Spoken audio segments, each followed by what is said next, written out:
Sidney Powell, the former Trump campaign attorney who may or may not have ever actually been an official part of the Trump campaign legal team, according to Rudy Giuliani, issued a statement on Monday where she insisted that she is going to continue fighting the good fight against the forces of communism here in the United States.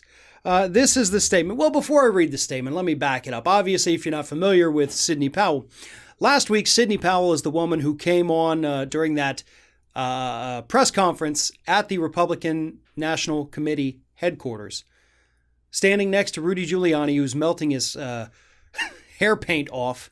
And she says that the ghost of Hugo Chavez, along with George Soros and the Clinton Foundation and Venezuela, somehow all interfered with the voting machines to steal millions of votes from Donald Trump and give them to Joe Biden. Sunday, Giuliani issues a statement, says, whoa, this woman's on her own here. She's not with us. Took you like 3 or 4 days after she went insane on national TV to admit that, but sure. So anyway, on Monday, Sidney Powell comes out and issues a statement that says, quote, "My intent has always been to expose the fraud and let the chips fall where they may, whether it be on Republicans or Democrats.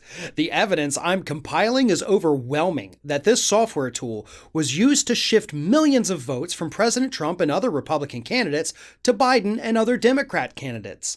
We are proceeding to prepare our lawsuit and plan to file it this week. It will be epic.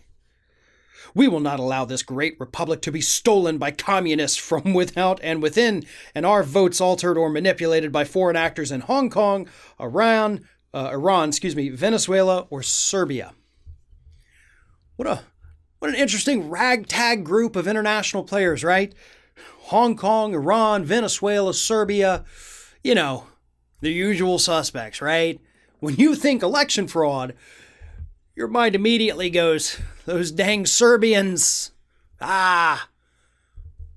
What is she even talking about? And here's the kicker, folks. She says, the evidence I'm compiling is overwhelming. It will be epic when she files it this week. She has been working with the Trump campaign's legal team.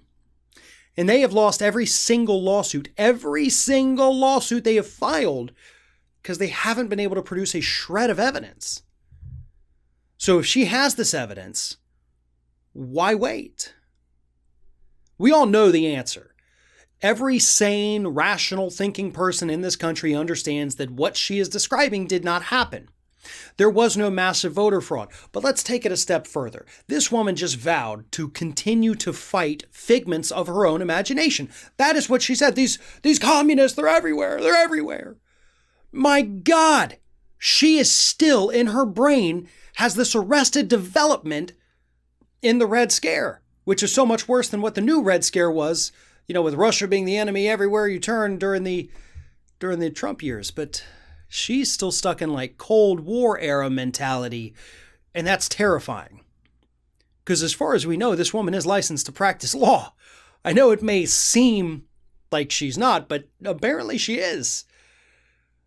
Maybe we got to make the bar exams a little tougher. Maybe we got to make lawyers retake them every couple of years just to make sure they're still with it. Or maybe we should demand psychological evaluations of our lawyers here in the United States. Sidney Powell does not seem like a well individual. I'm sorry, but you can't look at these statements that she made this week, the statements she made last week, and look at her and say, you know what, she is very well put together.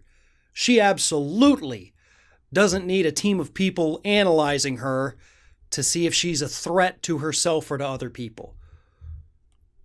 She does, though. She truly does. And every time she speaks, she confirms that point a little bit more.